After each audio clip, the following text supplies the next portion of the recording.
comenzar esta primera actividad que tenemos como Sociedad de Estudiantes Chilenos en Cambridge. Mi nombre es José Miguel, yo soy miembro de esta nueva directiva y esta nueva actividad, esta primera actividad que tenemos como sociedad es la verdad para nosotros bastante importante porque es digamos, el puntapié inicial, ¿no?, de un ciclo de seminarios que estamos organizando como directiva respecto al Chile hoy, al cómo pensar Chile actualmente.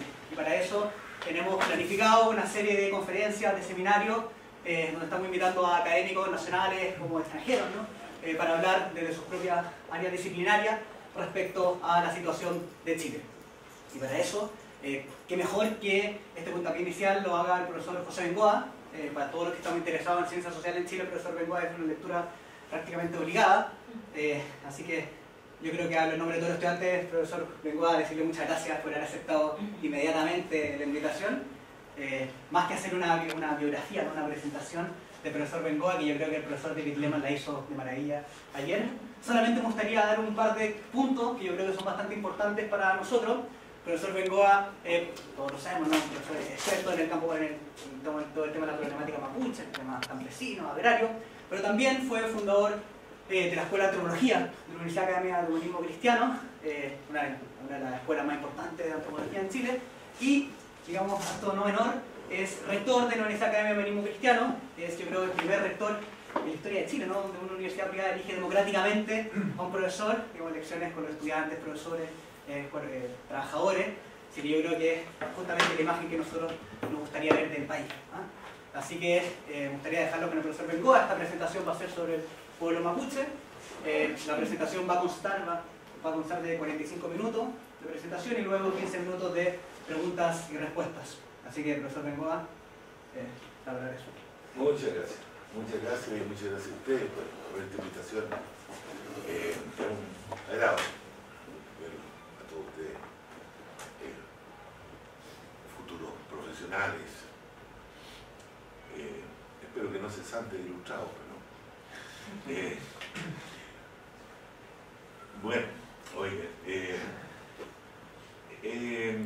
a ver, yo diría que cuáles son los temas gruesos que hay en Chile, ¿no?, a seguir con lo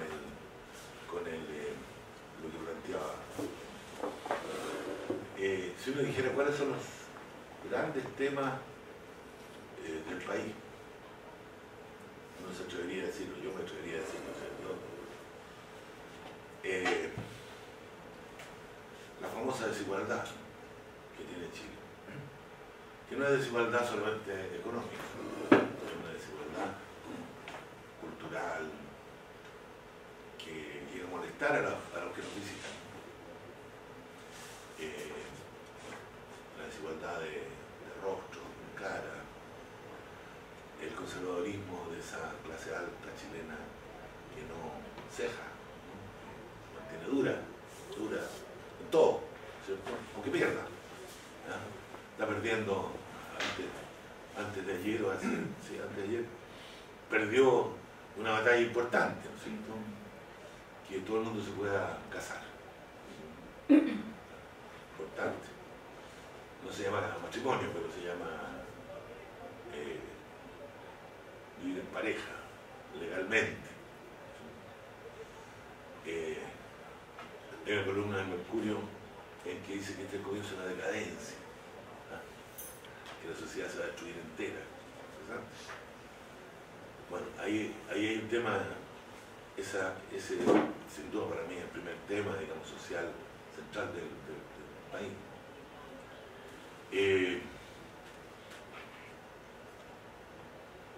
Ya no sé cuál sería el segundo, ustedes lo dirán. Pero no cabe mucha duda que entre el tercero y el cuarto está el tema con los vecinos. Vivimos en un país acosado, vivimos en un país que tiene mala fama en América Latina, y no solo en América Latina, es un país acusado. Estamos en la Corte de Caballo. Es impresionante, ¿no? O sea, es un país que está mal visto. Somos mal vistos.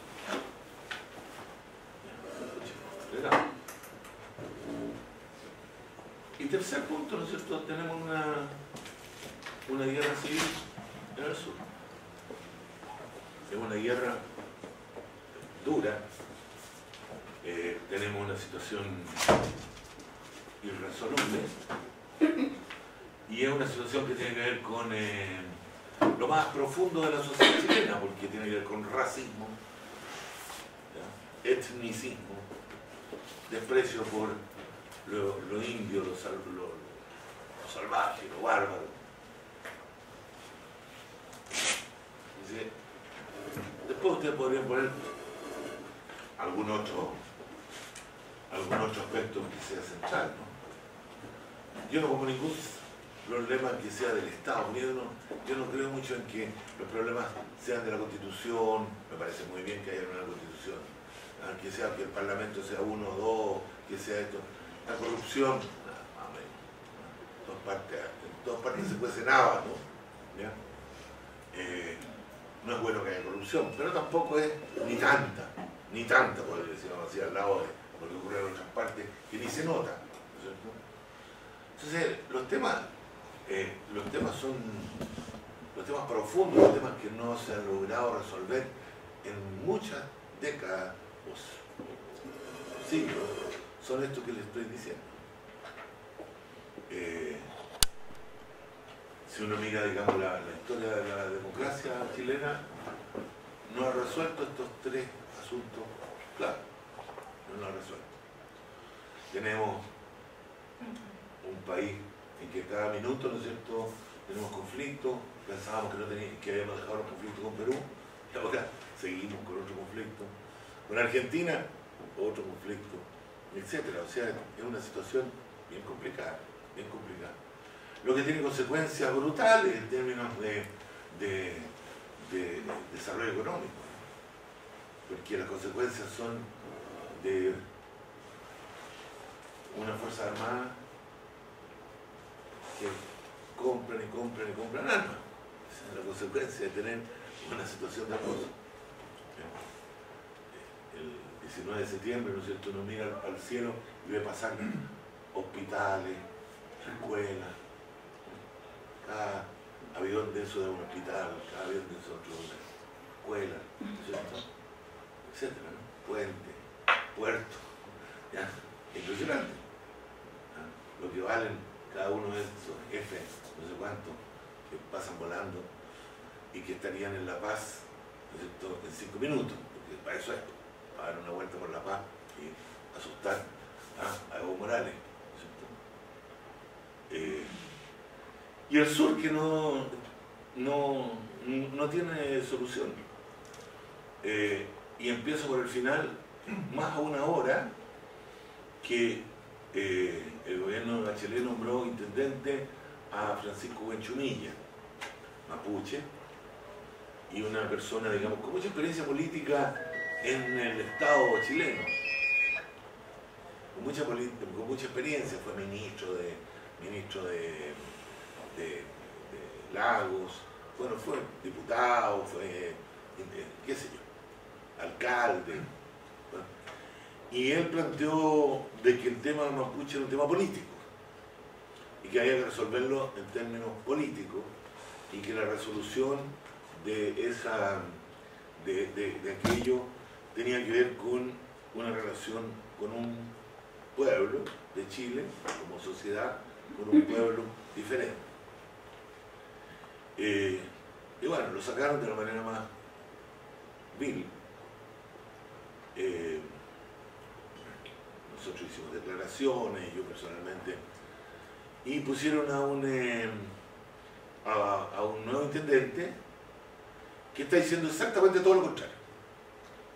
Que el problema mapuche es un problema de pobreza, que no tiene nada que ver con la política, que tiene que ver con el desarrollo, y que tiene que ver, digamos, con darle plata para que haya camino, darle plata para esto, para el otro, y que los que hacen la violencia o maldades son malhechores, así lo dijo el otro día, son malhechores. Interesante, ¿no? Dos posiciones, ¿no es cierto?, dos posiciones muy radicales que se han hoy día en el enfrentamiento de la cuestión mapuche. Al igual que en el enfrentamiento de la cuestión perú-boliviana. Pusieron ahora de historiador del reino a un señor que fuimos incluso compañero de colegio, que considera, digamos, que el derecho natural de los chilenos era apropiarse de Tarapacá, Atacama y el resto del norte de Chile. ¿Ya? Era nuestro destino, manifiesto, como dirían los norteamericanos. ¿Se acuerdan de la historia de Destiny? De Manifest Destiny. Entonces, que teníamos en nuestro corazón, ¿no es cierto? Bueno, son maneras de mirar las cosas. ¿Ya? No digo que yo tendré toda la verdad, pero es la manera que yo veo estas cosas, y en Chile se ven muy radicalmente distintas. Muy radicalmente. Saltaron los historiadores, Villalobos y compañía, cuando en La Haya dijeron: está establecido que Chile ocupó las tierras de Bolivia. Dicen: no, pero ¿cómo dijeron que ocupó las tierras de Bolivia? Bueno, ocupó las tierras de Bolivia, ¿no? Pero los historiadores salieron diciendo que no había ocupado la tierra de Bolivia. Aquí está un poco loco. Es lo mismo con él. Bueno, sobre esto, la historia, yo tengo aquí una historia del tiempo que me la voy a ir saltando muy rápido, pero como no todos ustedes son de historia, no sé. La primera parte, digamos, hay una historia larga que es la conquista furiosa, que ya la llamo, ¿no es cierto? Y ahí pueden ver ustedes, ¿no es cierto? Eso es interesante porque es la primera no mirada. ¿Sabe alguien qué es lo que es eso?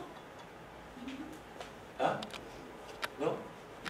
Bueno, esto lo pongo siempre al comenzar para mostrar cómo somos incapaces de mirar. Es una pirámide que hay en Lumaco. No, ya llegó este señor llegó medio loco, ¿no? ¿A qué lo trajiste? ¿Cómo es pirámide en Lumaco? ¿No? Nunca los mapuches hicieron pirámides, ¿no te parece? ¿Ah? Nunca hicieron pirámides. Ya, está bien. Nadie dijo nada. Ahí están las pirámides. Están cubiertas de tierra, no se han logrado limpiar porque no ha habido plata de CONICYT para hacerlo, ¿ya? Y no creo que haya tampoco, ¿no? ¿A quién le interesa? ¿Ya? Tom Dillehay, el arqueólogo norteamericano, el único que las logró mirar, porque los chilenos no somos capaces de mirarnos a nosotros mismos. Bueno, asesina Pizarro, fechas nomás, para que se ubiquen las fechas, y aquí viene una parte importante que hace la diferencia absoluta entre la cuestión indígena chilena y el resto de América Latina. Este señor, don García Óñez de Loyola, se va a Chile de gobernador. ¿Ya? Con más tiempo les contaría el cuento, un cuento que es un bonito cuento, pero da para otro cuento entero, que es como el mestizaje trató de juntar las casas de Loyola. Este señor era sobrino de don Ignacio de Loyola, ¿ya? Y se había casado con la doña Beatriz Coya, que era nieta de Atahualpa. Interesante. Mala pata tuvo este señor, que quería tanto a una señora indígena, porque llegó a Curalaba y lo mataron, ¿no es cierto? Ahí en Curalaba, 1598, para que retengan algunas fechas para entendernos.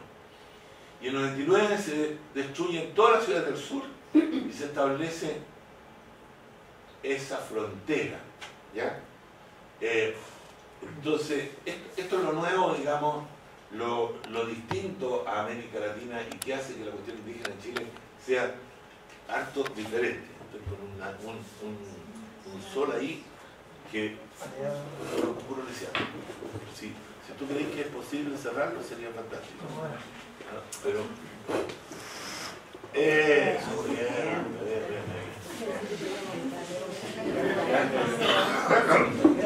Más lejos de la 60. Muy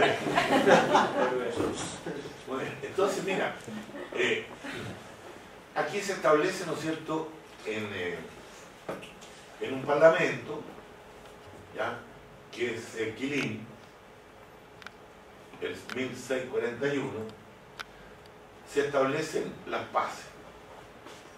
¿Ya? Al que le interesa esto, yo saqué un libro donde encontré después de larga y entretenidísima búsqueda, encontré el documento en España, en Sevilla, ¿ya? El acta del tratado. Y ese tratado estableció, ¿no es cierto?, de que el Biobío, ahí está, más o menos, iba a ser la frontera. ¿Bien? Y entonces se establece una frontera que está entre el Biobío y el Tontel, ahí está, más o menos, Valdivia, y durante 641, 741, 841, 1891, o sea, 250 años, estos señores de aquí vivieron en forma independiente. Es un dato que si uno no lo tiene no entiende nada de lo que ocurre en esta parte del país, ¿ya?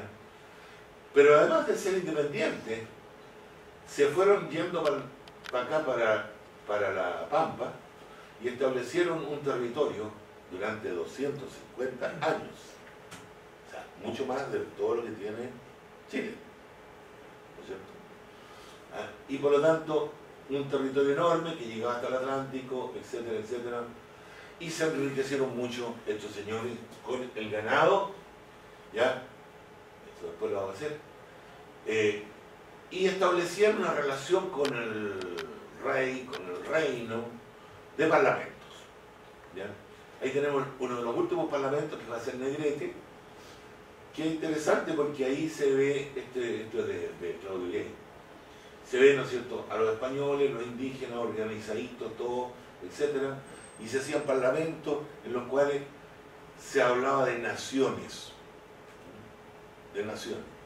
y se hacían, se firmaban acuerdos, se establecían acuerdos orales, etcétera. Por ejemplo, aquí en Negrete se establece todo un sistema de pasaportes, ¿ya? De pasaportes para. Ahí tenemos al señor Frey, a los señores estos. Ahí tenemos en Argentina que se van a establecer los indígenas en Argentina y van a traer ganado de Argentina a Chile. Esto es bien interesante porque no se conoce mucho, ¿no? El origen de toda esta platería enorme que hay en la platería mapuche viene de esta ganadería, de este comercio de ganado que va a llegar masiva. ¿Por qué ganado? Digamos, porque en toda la Pampa estaba llena de animales, ¿ya? Llena de caballos, de vacas, etc. Fundamentalmente vacas y caballos, ¿ya? Las historias son insólitas. De repente estampidas que duraban 2-3 días, pasando animales sin parar. Estamos hablando de miles de animales que en esas pampas gigantescas, ¿no es cierto?, se criaron por siglos. Entonces los mapuches agarraban esos animales y los llevaban a Chile. Ahí los compraban los comerciantes de Concepción, los transformaban en charqui. Y con ese charqui le vendían a los barcos que iban hacia el Pacífico. O sea, los mapuches con su actividad fueron fundamentales en la apertura de Occidente al Pacífico. Globalización, punto 1. Entonces ahí tenemos toda esta platería, ¿no es cierto?, producto de todo ese comercio ganadero. Es el momento de mayor riqueza que tiene la sociedad mapuche. Una sociedad extremadamente rica. Los recuerdos de esta sociedad, ¿no es cierto?, son de una sociedad opulenta. Y estamos hablando aquí 1850, 1860. Don José Santos Quilapán estaba en Salinas, era del lado chileno, pero estaba allá, y llegó un pintor francés y lo pintó, le hizo un cuadro. Le veía que está como así. Obviamente el pintor francés le cobró para pintar el cuadro, ¿no? Medio griego, ¿no? Medio y don Carfucura también, ahí otro pintor, ¿cierto?, que lo pone. Ahí apareció un francés que se... Álvaro, bello, ¿cómo le va a usted? Qué sorpresa más grande. Por favor, Vamos a criminology, para encontraste. Álvaro es el director del Instituto Indígena de la Universidad de la Frontera de Temuco y sabe mucho más que yo de esto que está hablando.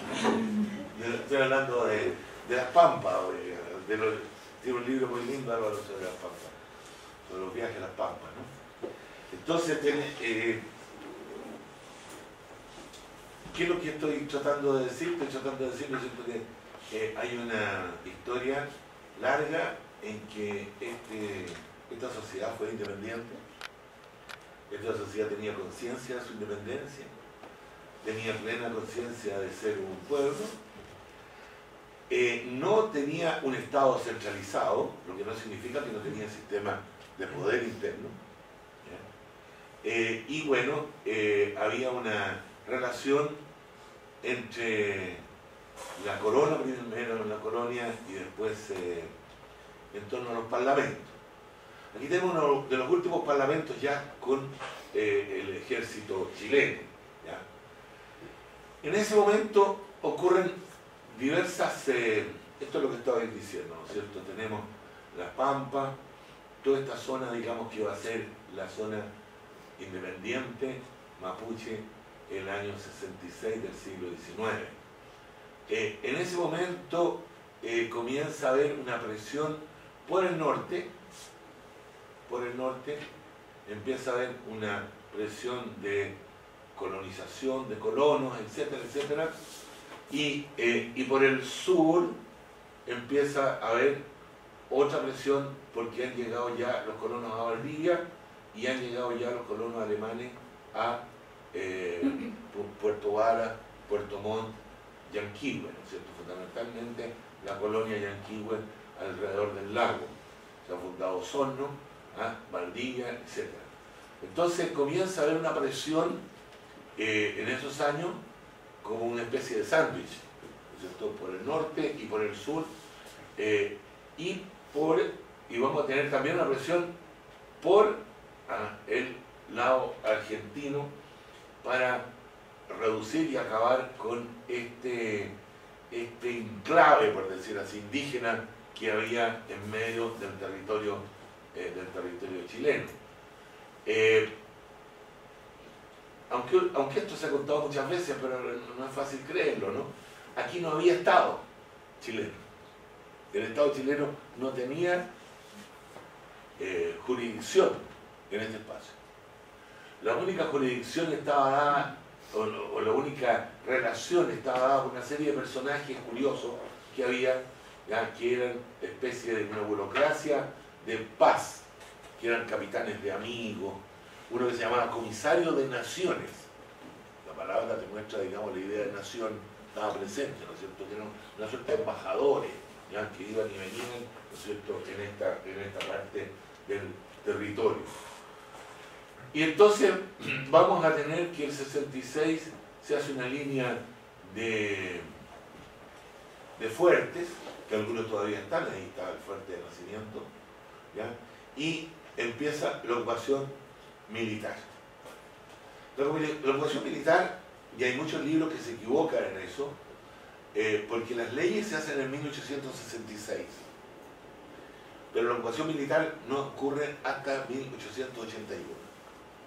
O sea, como los que estuvieron ayer, conté, se produce en ese momento una suerte de explosión del Valle Central, ¿no? Es uno de los temas, como es un tema además tan actual, ¿ya? Es uno de los temas que yo he tratado de darle vuelta, investigar, mirar, y en lo que presenté ayer trato de tener una explicación de eso, ¿no? Debe haber muchas otras, por cierto. Pero, ¿qué es lo que ocurrió? Digamos, ocurrió, a mi modo de ver, que ese territorio del Valle Central, donde era Chile, que era un territorio que tenía Copiapó, La Serena, unos pequeños valles, La Ligua, etcétera, Concagua, y seguía, ¿no es cierto?, hasta Chillán, Concepción. Esa era Chile. E incluso, digamos, como dice Joseph Nichols, en muchas partes con vacíos enormes donde no había jurisdicción tampoco del Estado. ¿Ya? Pero ya en 1850, 60, 70, el Estado va a dominar el Valle Central en forma plena, creo. ¿Ya? Va a haber bulnes, va a colgar a cientos de bandidos, ¿ya? Etcétera. O sea, va a haber un manejo mayor, ¿no es cierto?, de la propiedad, etcétera. Y en ese momento, ¿no es cierto?, sobre todo con la apertura de California, que hablamos ayer, se va a producir una especie, digamos, de crecimiento económico en Chile Central brutal. Eso va acompañado de un crecimiento de población. Va acompañado, es como que el territorio le quedó chico a Chile Central. ¿Ya? Se produjo una especie así de, como de olla a presión, eso es lo que traté de decir en mi mal inglés ayer, ¿no? ¿Ya? O sea, como la olla estaba hirviendo, ¿no? Y por lo tanto trataba, y las alternativas fueron una discusión en ese momento, ¿no? Hay una generación de Pérez Rosales y otros más que estaban por una industrialización, que estaban por cambio, y hay una serie de, por cierto, la oligarquía del Valle Central, justamente los hacendados, se opusieron absolutamente a cualquier transformación interna del sistema hacendal existente allí. Entonces empieza a producirse una especie así de presión hacia el norte y hacia el sur. Un montón de población se empieza a ir hacia el norte, como ya lo contamos y no es el tema de hoy, ¿ya? Pero también un montón de población empieza a irse hacia el sur. Esta primera avanzada, como dijo un Leiva, ¿no? ¿Ya? Esta primera avanzada desde Chillán, desde el Biobío hacia el Mayeco, toda esta primera avanzada hasta acá, se hace a punta de revólver, de gente que llega, aventureros, militares, también bien aventureros, ¿ya? Que se van quedando con tierra y arrasan con los indígenas que había en esta parte del territorio. Prácticamente no quedan indígenas después en esta parte del territorio. Entonces lo que va a hacer este señor Saavedra, que lo teníamos aquí, este señor, ¿no es cierto?, va a establecer formas supuestamente, fíjense ustedes la contradicción, más civilizadas, comillas, de ocupar el territorio indígena. Es bien contradictorio lo que estoy diciendo, pero la historia es así, creo yo. Después podemos discutirlo. Porque estudian cómo hacerlo y estudian cómo hacerlo en Estados Unidos, en Canadá, en las distintas partes. Y consideran que en ese momento que la forma de ocupar este tipo de territorio es agarrando a la población indígena y reduciéndola a reservas. ¿Ya? La idea de reservation, de reservas, que es la misma idea, la misma palabra que se usa en Chile. Reducciones, reservas. Y el resto, que vengan los colonos europeos, trayendo la civilización. Esa fue exactamente la idea, ¿cierto? No fue una idea tan... hay que ponerse en la historia, hay que ponerse en la época, ¿no? No mirar la historia con las categorías del siglo XXI, hay que mirarla desde hoy. Entonces en ese momento lo que hacen esto, lo que hace Saavedra, y cómo se llama, y todo el resto, va a ser entrar a la Araucanía. No pueden entrar 66, 76, 81, no pueden entrar en esos años, porque los mapuches, o llamados araucanos en esa época, le ofrecen una resistencia enorme. Y va a ser los cambios tecnológicos que vamos a ver en ese momento, ¿ya?, lo que va a producir fundamentalmente la posibilidad de cambio, que van a ser tres elementos básicos, que van a ser lo mismo que en Estados Unidos y en todas estas partes donde ocurre esto: el tren, el telégrafo y los rifles, ¿ya? O sea, el rifle de repetición, ¿ya? Primero fue el rifle con Blanc, ¿ya?, el francés, y después fue el famoso Winchester, ¿ya?, de los gringos, ¿no? ¿Ah? Que con eso Porque en el sistema anterior, con el rifle que no era de repetición, ¿ya? Pegaban el primer tiro, los papuchos se escondían, ¿ya? Y luego salían y corrían hacia los otros y muchas veces les ganaron, ¿no? La mayor parte de las veces les ganaron. Pero hay una escena en Coyipulli, ¿no es cierto?, que es monstruosa, en que están todos los mapuches escondidos, ¿no es cierto?, esperando el primer tiro. Esperan el primer tiro, salen y ya habían cambiado los rifles. Los mataron a todos, ¿sí? O sea, van a ser los tres elementos. Y el cambio, digamos, va a ser interesante porque, y ese cambio, digamos, es el cambio norteamericano que va a ser copiado en Chile. El primer sistema van primero los aventureros, los colonos. Después vienen las comunicaciones y después llega el Estado. ¿Cierto? Ese es el primer método. ¿Ya?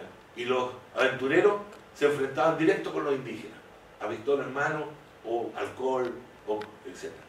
Bueno, lo que va a cambiar aquí, con las leyes del Parlamento en el 66, va a ser que primero marcha el Estado, primero marcha el Ejército.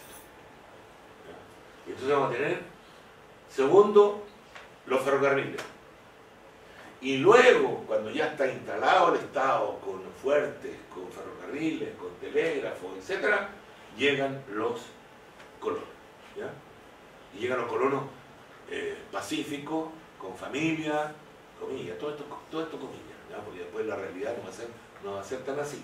Pero esa fue la idea de la conquista y colonización de la Araucanía a fines del siglo XIX. ¿Qué va a ocurrir? ¿No es cierto? Va a ocurrir que el ejército que se va para el norte, ¿no es cierto?, gana la batalla de Chorrillos, después Miraflores, y el mismo ejército, eso lo señalé ayer, ¿no es cierto?, el mismísimo ejército pasa de largo, llega a Talcahuano, donde ya se había establecido el tren que llegaba a Angol, ahí está, Angol, ¿no es cierto? Y al mando del ministro del Interior, muy ordenadito Chile, el Estado chileno siempre ordenadito. La guerra del Pacífico la dirigió el señor Sotomayor, que era el ministro de guerra.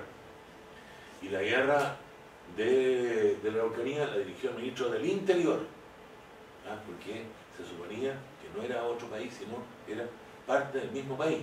¿Ya? Ambos dos civiles. El señor Manuel Recabarren, ¿no es cierto?, es quien dirige esta ocupación, y van formando fuertes, uno que se llama Victoria por la victoria de Miraflores, ¿ya? Temuco, etcétera, Puerto Saavedra en honor a este señor ya conocido, y luego, digamos, finalmente, un año después, llegan a Villarrica, que había sido destruido. Creo que puse aquí la llegada a Villarrica, ¿no la puse la foto? ¿Dónde la puse? No la puse acá, la puse después. A ver. Que había sido destruido 250 y tantos. ¿Dónde está? No, ahí. Es interesante esto, es interesante. ¿Por qué? Ahí está. Es interesante porque las antiguas ruinas de Villarrica, mira, se ven cubiertas de bosque, ¿no? O sea, 250 años, eran bosques enormes y estaban escondidas debajo de un bosque, y ahí llega el ejército. Esos señores de ahí son zapadores del ejército chileno. O sea, la Araucanía no lo ocupó un grupo de desalmados, ¿no es cierto?, aventureros, cowboys, etc. Son pequeños detalles importantes. La ocupó el ejército con presupuesto nacional, aprobado por el Congreso, con el ministro del Interior a la cabeza, etcétera, etcétera. O sea, aquí no hubo, como decía el señor Pinochet, desmaño, o sea, les arrancaron con los tarros, ¿no? Aquí fue ordenadito, ¿no es cierto? Ordenadito. No fueron los mandos medios, los que hicieron esto, ¿ya? Entonces se hace la ocupación de la Araucanía, vienen los trenes, tal como lo decía, se hacen inversiones gigantescas, esa maravilla, la ingeniería del siglo pasado, ¿no es cierto?, que seguramente todos ustedes la han visto, y si no, vayan a verla, ¿no es cierto?, que es el viaducto del Mayeco, ¿ya? Vienen los misioneros, muy importante, unos señores capuchinos ahí, con barba, ¿ya? Vienen los misioneros, vienen los anglicanos, se dejan caer todos los, pero habido por haber, ¿ya? ¿No es cierto? Ahí está la misión anglicana de Cholchol, Jorge Pavés y otros sacaron un libro precioso sobre la fotografía de la misión anglicana, ¿ya? Al que le interesa, es muy notable. Llega don Tomás, famoso señor educador, historiador, al Liceo de Temuco, educación, y llegan los colonos. Ahí están los Richie, ahí están los Boers, que le llamó la atención a varios ayer de que llegaban Boers, ¿ya? Después de la guerra. ¿Saben de qué estoy hablando? No, si alguien no tenga idea. No, profesor. Enséñeme. Los ingleses, vamos a ver, no hablemos mal de los ingleses, pero los ingleses, ¿no es cierto?, se fueron a Sudáfrica. Y en Sudáfrica habían llegado los holandeses hacía muchos siglos, ¿no? Los afrikaners, ¿no?, o Boers. Y entonces llegaron los ingleses y una guerra muy grande, ¿ya? Y esa guerra muy grande estuvo el señor Churchill, ¿ya? Y la caballería ligera y varias cosas. Todo eso lo han tenido que ver aquí, me imagino, algún barniz de historia británica. Y entonces salieron arrancando cientos de miles de africanos blancos, de africanos Boers, ¿ya? Personajes muy curiosos, muy curiosos. Hablan de una mezcla de holandés criollo, ¿no es cierto?, que los holandeses le entienden pocaso, pero escrito es igual, ¿no es cierto?, escrito es igual. Y esta gente anduvo por el mundo dando vueltas durante todos esos años, y algunos de ellos llegaron a la Araucanía, sobre todo ahí en Gorbea, ¿ya? Y ahora han sacado, durante mucho tiempo todo el mundo creía que eran alemanes, le decían los alemanes, ¿no? Y a ellos se quedan callados nomás, pero no les caen bien los alemanes para nada. Y ahora han sacado la voz, ¿no es cierto?, en Temuco hay sangucherías holandesas y tal con eso. Ahí estos son alemanes, ¿no es cierto?, bien alemancitos se ven ahí, ¿no es cierto? Suizos. Los suizos, eso es lo que estaba estudiando en el último tiempo. Afortunadamente estábamos estudiando los suizos. Fue una enorme migración de suizos que también, como algunos eran suizos alemanes, le dijeron alemanes, y otros eran franceses, le decían franceses, pero finalmente son suizos.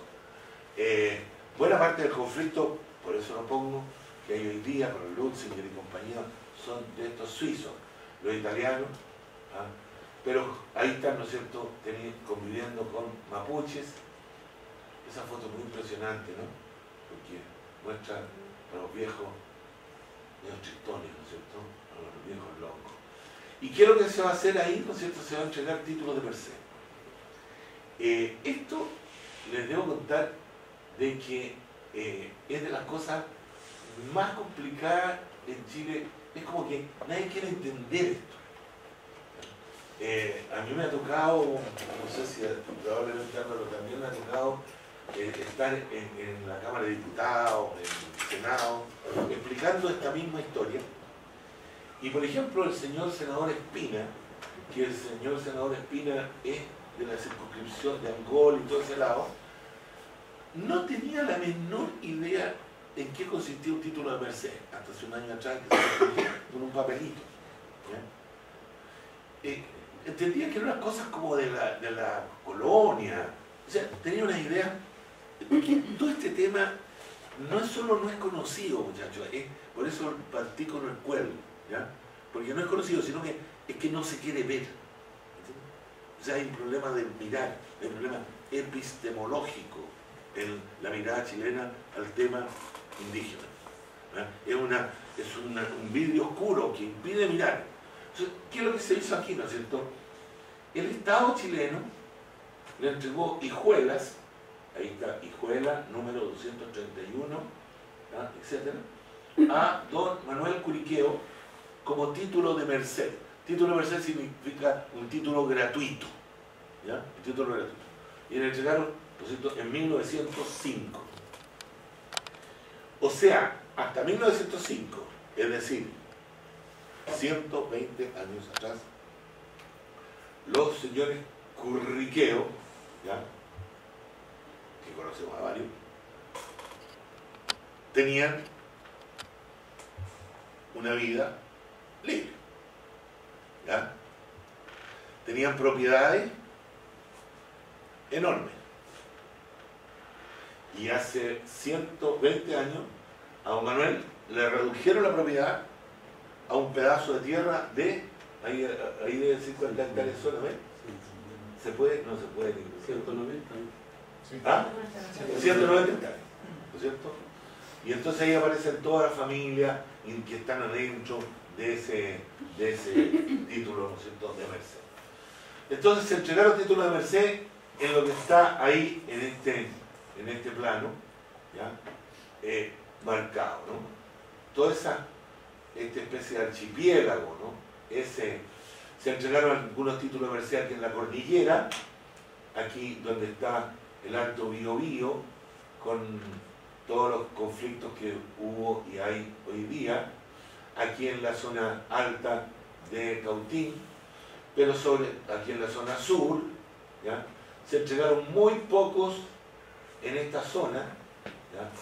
Aquí en San Juan de la Costa, esta zona de por aquí, se fueron entregando unos antiguos títulos de comisario, pero que no tenían valor, ya que no se los reconoció, recién ahora se lo ha reconocido un poco más. Y al medio, aquí está Cholchol, ahí está Puerto Saavedra, ¿no es cierto? ¿Ya? Oye, la mano. Ahí está Puerto Saavedra. Toda esta zona es una zona casi compacta indígena. ¿Ya? Es una zona, ¿no es cierto?, donde hay una masa muy compacta de población indígena que fue reducida a esa situación. ¿Cuál era la idea, ¿no es cierto?, de ese momento? Era que toda esta población se fuera integrando a la sociedad chilena de una manera suave, a través de la educación en las misiones, a través de la educación del cambio de idioma al castellano, ¿ya? ¿Cómo? 10 minutos. 10 minutos. Está bien. Entonces,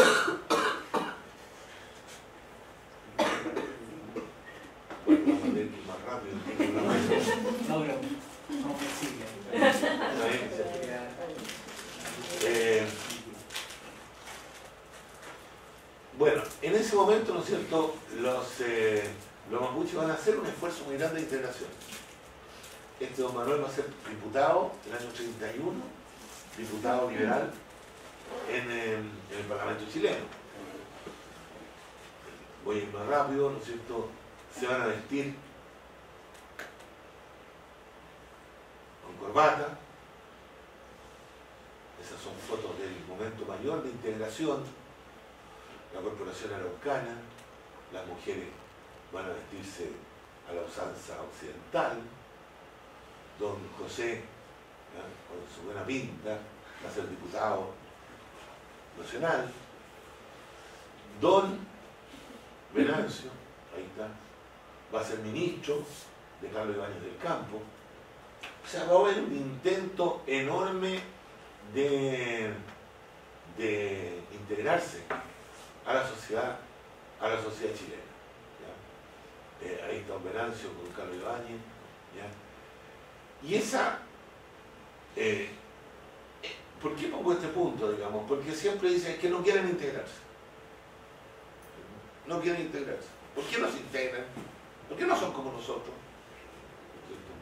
Bueno, hubo un largo periodo, digamos, en que hubo una intención de parte de los dirigentes mapuches por integrarse. Y esa integración fue extremadamente frustrada, ¿ya? O sea, no funcionó. Entonces, la cuestión se fue hacia el otro lado y se asocia, ¿no es cierto?, a esa toma espectacular, la toma del Fondo Lobería de Domingo. ¿La conocí esa foto? Ahorita. Es la foto, la foto. Domingo Durán era el presidente de los agricultores del sur y le toman el Fondo Lobería, ¿cierto?, en la costa, ¿ya? Y yo conseguí ahí un montón de fotos. Bueno, ahí está siendo comunista. Empieza una gran rebelión mapuche, ¿no es cierto?, en los años 60. ¿No? Para el que crea que esto es reciente, no es reciente. O sea, hubo en el momento que pudieron los mapuches levantarse, ¿no es cierto?, que fue justo el año 70 en que Allende gana las elecciones, se toman los fondos y tratan de volver a la situación anterior. El 90, ahí tenemos una esperanza muy grande, un grupo de mapuche dirigentes asiste a la moneda, ¿ya? Y se producen una serie de fenómenos que van a cambiar el texto, por decirlo así, de la cuestión indígena en el mundo. Una cuestión central es el convenio 169. La OIT va a sacar un convenio que es el instrumento político internacional, jurídico internacional más importante, digamos, para el tratamiento de la cuestión indígena en todas partes del mundo. Pero vamos a tener en el año 92 el famoso tema, digamos, del descubrimiento de América, que los indígenas latinoamericanos van a decir, miren, nadie nos descubrió, son 500 años de resistencia, y ahí el discurso en toda América Latina va a cambiar radicalmente, el discurso indígena, ¿ya? Va a cambiar en términos de un protagonismo cada vez más grande. Eso va a llevar, ¿no es cierto?, al zapatismo, que va a tener la característica de hacer una ruptura gigantesca con el indigenismo anterior. Fíjense ustedes que cuando Marcos, su comandante, llega a San Cristóbal de las Casas, hace un discurso en inglés y en tzotzil, ¿no?, que es casi una violencia, ¿no es cierto?, lingüística. O sea, no hace ningún discurso en castellano. Se demuestra, por un lado, la globalización, ¿ya?, ¿cierto?, y por otro lado, lo anterior, el maya tzotzil. O sea, hay un cambio radical, ¿no es cierto?, en la manera de plantearse, en que se plantea la autonomía, la independencia, un regreso a ello. Rigoberta es un ejemplo notable, porque en ese momento le dan el premio Nobel, ¿no es cierto? Y en Chile, ¿no es cierto?, vamos a tener un primer conflicto que va a ser muy emblemático, en Quinquén, ¿ya? Vamos a tener un segundo conflicto en Ralco, muy complicado por la represa, ¿no es cierto?, que se va a hacer ahí, y que se va a sacar, ¿no es cierto?, a toda la gente de las comunidades Quipuca, Ralco y Ralco de Poy, que vivían aquí abajo del río. Que esto no estoy seguro si es Ralco o el Puangui, ahora me bajo la duda. ¿Ya? ¿Ya? Esto va a animar las cosas, ¿no es cierto? Las hermanas Quintremán van a ser un símbolo de esta lucha. Ayer una profesora de acá me contaba que había entrevistado a doña Nicolasa, que es la que está ahí, ¿no es cierto? Es un caso, ella no sabía que se había muerto en la misma represa, se ahogó, ¿no? Es un caso casi al que le interese hacer cine, ¿no? Es casi un guión de cine de historia de Nicolasa, ¿no? ¿Ya? Dos personajes increíbles que bueno, que pusieron al país de patas para arriba, ¿no es cierto? Porque la manera de hablar, la manera de defender, etcétera, etcétera. Y es lo que explica, digamos, por qué hoy día en Chile la causa mapuche es tan difundida, ¿no? ¿Ya? Es tan difundida, o sea, las encuestas siguen marcando sobre el 80% de la población que está por la causa mapuche, ¿cierto?, subiendo y bajando según lo que vaya ocurriendo, ¿no? Y luego, ¿no es cierto?, vamos a tener algo que es que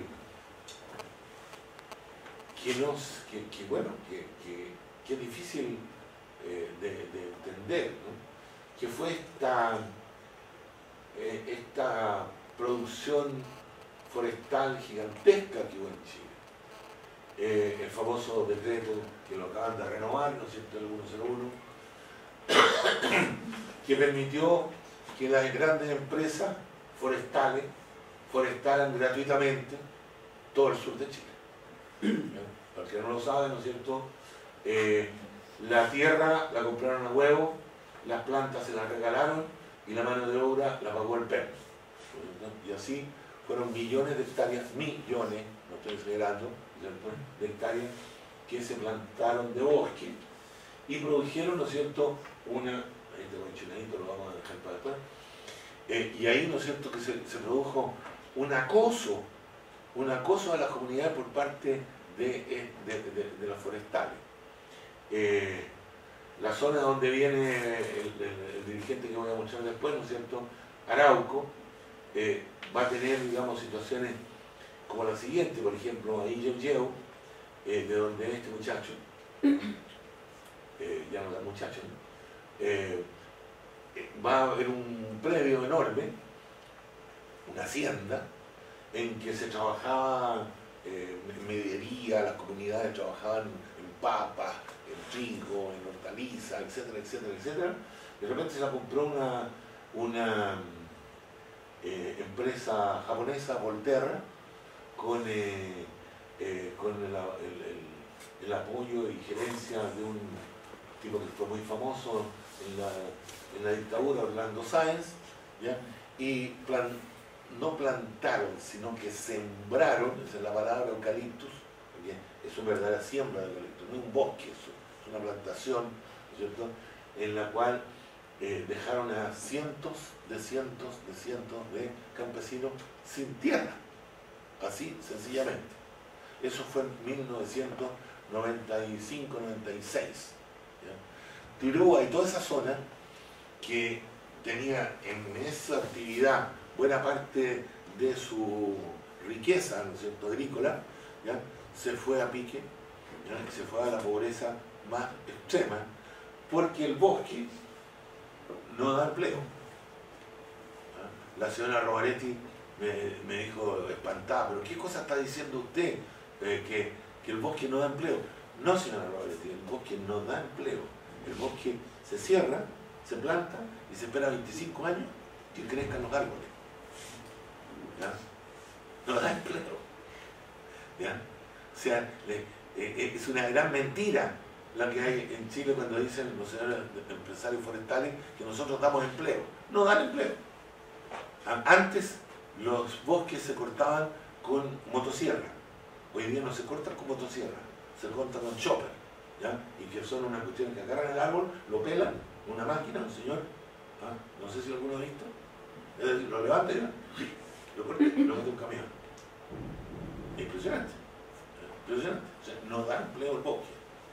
La zona más rica de Chile es la provincia de Arauco y al mismo tiempo la zona más pobre. Bueno, entonces aquí se crea, ¿no es cierto?, se empieza a crear organizaciones de muchachos jóvenes, la CAM, la Cordillera ahora Arauco-Mayeco, que empieza un proceso de recuperación de tierras, ¿ya? Empiezan los conflictos, empieza a haber muchachos que mueren y vamos a tener, ¿no es cierto?, una situación de conflicto hoy día en el sur, que ahí, por ejemplo, puse cuáles son los conflictos que hay, los puntitos rojos. Ustedes ven que están prácticamente en todas partes, digamos, del sur, esa situación de conflicto, ¿ya? Y frente a eso, digamos, no ha habido respuesta, no ha habido mayor política. La política ha sido fundamentalmente de una represión relativa, policial, tampoco digamos que había una represión absoluta, ¿ya?, que a lo mejor habría sido terrible, pero habría resultado, ¿ya?, pero por una parte eso, y por otra parte, digamos, una política también ambigua de apoyo a las comunidades, apoyo a proyectos de desarrollo, etc., ¿no? O sea, no ha habido ni una política de reconocer el carácter de pueblo y por lo tanto establecer una política política, ¿no es cierto?, con el mundo mapuche. No había una política de represión brutal, tampoco. Había tres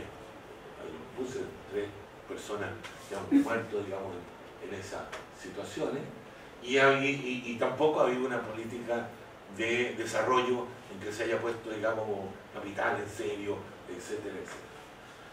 Bueno, en eso está el conflicto, ¿no es cierto?, hasta el día de hoy, y en buena medida el Estado sigue en una política de no reconocimiento de que existe en nuestro país un grupo de personas que reivindica su carácter colectivo, y aquí paro para que no se me enoje. Muchas gracias, profesor.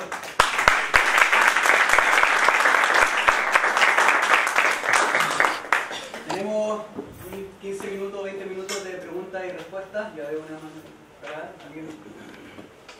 ¿Vamos de tres preguntas o tú quieres responder directamente? Vamos así, vamos pico. Muchas gracias por la exposición, profesor. El 2011, que fue un momento importante para el movimiento estudiantil, tuvo una cosa que por lo menos en ese minuto parecía como novedoso, que era que se incorporó la Federación Mapuche de Estudiantes, y levantaron demandas que antes no se habían escuchado, como por ejemplo una universidad pública mapuche.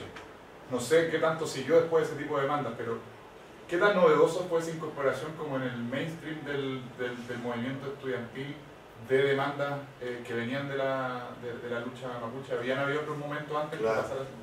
Bueno, había muchos momentos, digamos, por ejemplo, la Juventud Araucana, que les mostré la foto ahí, ya, en los años 40, fue un grupo, 30, 40, fue un grupo muy fuerte, muy potente, que también reivindicó formas de integración a los movimientos sociales. Después vino, en tiempo de la Unidad Popular, la Federación de Estudiantes Mapuche, ¿ya? Que logró establecer internados mapuche. De ahí surgió una cantidad de profesionales mapuche. Ninguna de estas cosas es demasiado nueva. Los cambios, a mi modo de ver, son de lenguaje, por ejemplo, el tema de la autonomía, ya, que tanto hoy día escandaliza, que quieren hacer un Estado dentro del Estado. Eso dicen los inteligentes de nuestro país. Ay, no, yo no acepto que haya un Estado dentro del Estado, dice un señor, ¿ya?, con mucha sabiduría, ¿no? Bueno, no se recuerdan, por ejemplo, de que los mapuches, los araucanos, a comienzos del siglo XX declararon la República Araucana, ¿ya? Después, a mitad del siglo XX, el año 30 y tanto, ¿no es cierto?, Augusto Manguilef, que me lo salté, declaró la República Araucana en Temuco. Y hay una historia de la República Araucana que se repite permanentemente. O sea, no es que se le ocurrió hoy día la cuestión de la autonomía. Uno. La segunda cosa, ¿no? Chile votó a favor de la Declaración Internacional de los Pueblos Indígenas. Y en esa Declaración Internacional de los Pueblos Indígenas de las Naciones Unidas, Chile en la Asamblea General votó a favor. ¿Qué es lo que dice el artículo segundo? Que todos los pueblos indígenas del mundo tienen el derecho a la autodeterminación. Y el artículo tercero dice, o al revés, el primero y el segundo, no es lo mismo, tercero, que la forma de la autodeterminación es la autonomía. La autonomía es la manera como los pueblos indígenas ejercitan la autodeterminación. Eso lo votó favorablemente el Estado chileno. Pero se sigue diciendo permanentemente eso. La ley, tercero, la ley que reconoce la existencia de los pueblos indígenas. La ley que reconoce la existencia de los pueblos indígenas entró al Parlamento firmada y escrita por la mano de don Patricio Elwin, hace 25 años atrás. ¿Ya? Ahí duerme el sueño de los justos en Valparaíso. Y lo más sabio que se dice, ¿no es cierto?, es que no puede haber dos pueblos. No puede haber dos pueblos. No puede haber un Estado dentro del Estado. O sea, realmente el conservadurismo de la clase alta y política chilena sobre este tema es exquisito. No solo exquisito, sino que de una ignorancia supina. Y además de ignorancia es muy torpe. ¿Ya? El nuevo intendente, ¿no es cierto? El nuevo intendente dice exactamente, el nuevo intendente, ¿cómo es que se llama? Joanet, que viene de los suizos. Suizo es. ¿Ya? Pasó de Huenchumilla a los suizos. Mira, interesante figura, ¿no? ¿Ya? Y Joanet dice exactamente lo mismo que han dicho todos durante todo el tiempo. El ser mapuche, el ser indígena, siempre ha considerado la clase política que es una suerte de enfermedad producto de la ignorancia. Es en buena parte, como diría algún querido Said u otros escritores maravillosos, ¿no es cierto?, sobre cómo ha entendido a Oriente, a Occidente. Occidente ha entendido a Oriente como una enfermedad. O sea, el ser islámico, ¿no es cierto?, es algo que se le va a ir quitando de a poco, ¿no es cierto? Si estudia un poco, se le va a quitar, ¿no es cierto? Porque esa cosa de hacer así, para la Meca es una tontera, ¿no es cierto? Bueno, es lo mismo que piensan en Chile, se le va a ir quitando. Entonces, y no entienden, y ahí hay una contradicción brutal, y vuelvo a tus estudiantes, ¿no es cierto?, de que mientras más estudian, más mapuches se ponen. ¿Ah? Entonces, la verdad que es bien complicado, ¿no? Bien complicado. A los parlamentarios no les cuesta nada dar becas para que estudien los mapuches. Nada. ¿No? Les parece fantástico. Que estudien, porque así se les va a quitar. Y, sí, dale. Yo. Sí. ¿Por qué partió, digamos, la presentación diciendo que creía que el conflicto mapuche no tenía solución? No tiene. ¿Por qué? Esa es una pregunta. Y la segunda pregunta es que cuando se presenta el conflicto mapuche, generalmente hay una parte de esa explicación que está asociada a la autodeterminación y al reconocimiento. Pero, sin duda, digamos, esto se expresa a nivel de conflicto y malestar por parte del pueblo mapuche, por grupos que reivindican distintas cosas. No solo el autorreconocimiento o el derecho a autodeterminarse, sino algunas perspectivas son queremos integrarnos, otras simplemente queremos volver, me imagino, a tener control sobre territorio. Me gustaría que pudiera como explicarnos, porque yo no conozco demasiado bien, cómo distinguiría usted ese conflicto desde el propio pueblo mapuche. O sea, si es que se pueden distinguir 3 posiciones, 3 líneas, eso, más o menos. Mira, en primer lugar, el tema de la solución. Yo le tengo terror a todas las veces que se dice cuál es la solución de problemas que tienen que ver con minorías, religiones, diferencias, diversidad, etc. Porque siempre la solución final ha terminado en masacre. ¿Ya? La solución final, usted recordará que en alemán no me acuerdo cómo se decía, pero era exactamente la palabra, ¿no es cierto? Entonces, lo que dice, ¿no es cierto?, normalmente en Chile, esto es, tiene que haber una solución. ¿Cuál es la solución? Yo siempre le pregunto al señor diputado, al señor senador, que aquí el problema es que no hay una solución. ¿Cuál es la solución? ¿Ah? La solución es que sean como nosotros. No hay otra solución. Que piensen como pienso yo. No hay otra solución. En ningún momento los diputados, senadores, etcétera, de la Araucanía se les ha ocurrido de decir lo contrario. ¿Sabes cuál es la solución? Que nosotros nos pongamos poncho, que nosotros nos transformemos en mapuche. Nunca, nunca. ¿Has escuchado alguna vez que alguien haya dicho eso? Nunca. Entonces, ¿cuál es la solución? No hay solución. Primera cosa. Hay arreglos. Hay arreglos. ¿Ya? Nosotros en Naciones Unidas hablamos de accommodations. ¿Ya? Accommodations. O sea, hay que buscar cómo acomodar esta situación. Porque no hay solución a este tipo de cosas. ¿Cuáles son las grandes soluciones que hay hoy día en el mundo? Que yo se lo digo, seguramente ustedes me han escuchado alguna vez, no sé si me han escuchado, pero lo he dicho muchas veces. Es la solución Zimbabue. Zimbabue, para los que no saben, ustedes están todos aquí en Inglaterra, así que tienen que saber algo. ¿Ya? Zimbabue, ¿ya? Don Stanley Rhodes llegó a Zimbabue exactamente en la misma fecha de lo que estoy hablando aquí. Igualito. ¿Ya? Invadió Zimbabue. Hicieron los campos más lindos de África. Pasó el tiempo. Y de repente aparecieron unos señores enojados, diciendo, bueno, ¿y por qué nosotros no? Ellos no, porque ustedes son negros, ¿cierto? Porque ustedes son africanos, porque ustedes no son, etc. Y empezó una guerra. Y la guerra terminó, ¿no es cierto?, con Robert Mugabe, que estaba en la cárcel, en el poder. Robert Mugabe trató, creo yo, no sé si esto va a ser bien visto, si es bien visto en Inglaterra, que lo tienen como un demonio, ¿no? ¿Ya? Trató de hacer The Rainbow Society. No resultó la Rainbow Society. ¿Ya? Rainbow Society, el arco iris, ¿no es cierto? ¿Ah? De todos los colores, etcétera, etcétera.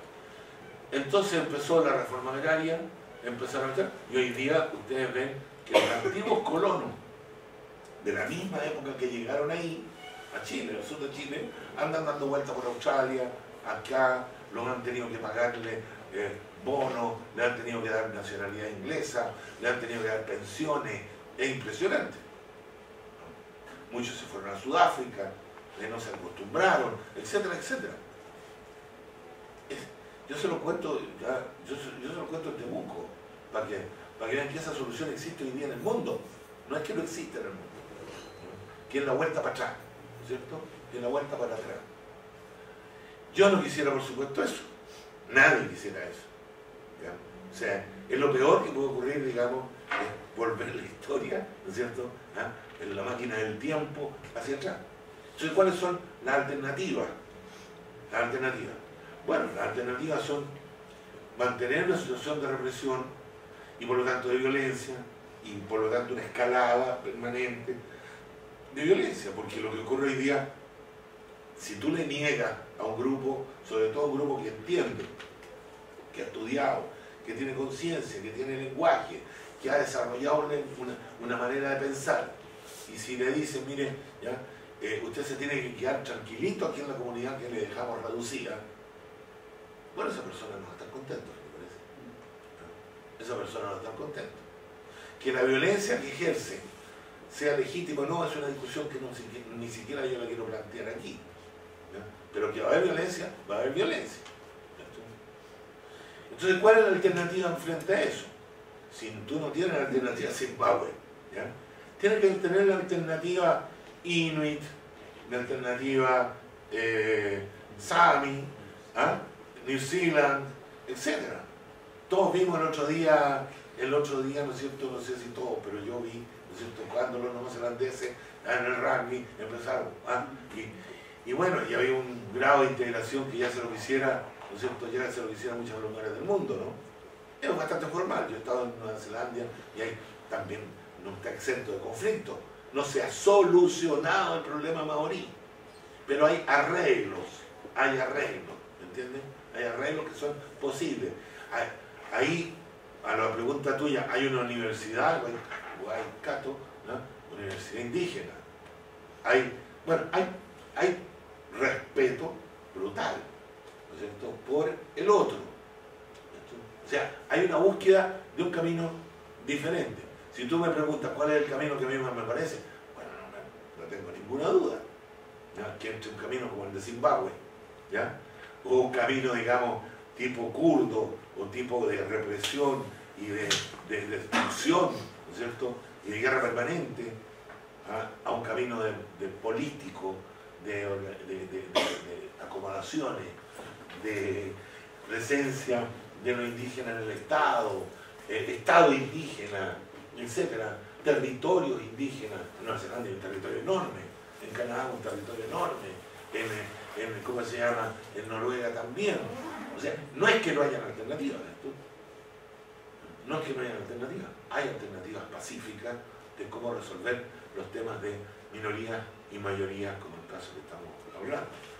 Pero yo tengo la impresión de que la sociedad chilena es muy reacia, es muy racista, le cuesta mucho entender esta situación y lo que está pasando hoy día es muy malo, ¿no? Lo que está pasando hoy día en el sur de Chile es muy malo y no le veo ni una posibilidad, no veo ningún horizonte de solución, no veo ningún horizonte de solución.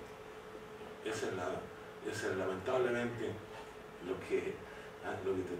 respuesta que te puedo decir. Vamos a dar espacio para una pregunta más, más de tiempo. Una consulta. ¿Nadie? Muy bien. Muchas gracias. Muchas gracias, profesor Bengoa. Y quería nada más que informar que el próximo 24 de noviembre vamos a hacer un foro sobre el sistema educacional en Chile con Nicolás Flitt, que es estudiante del doctorado en Sociología de esta universidad.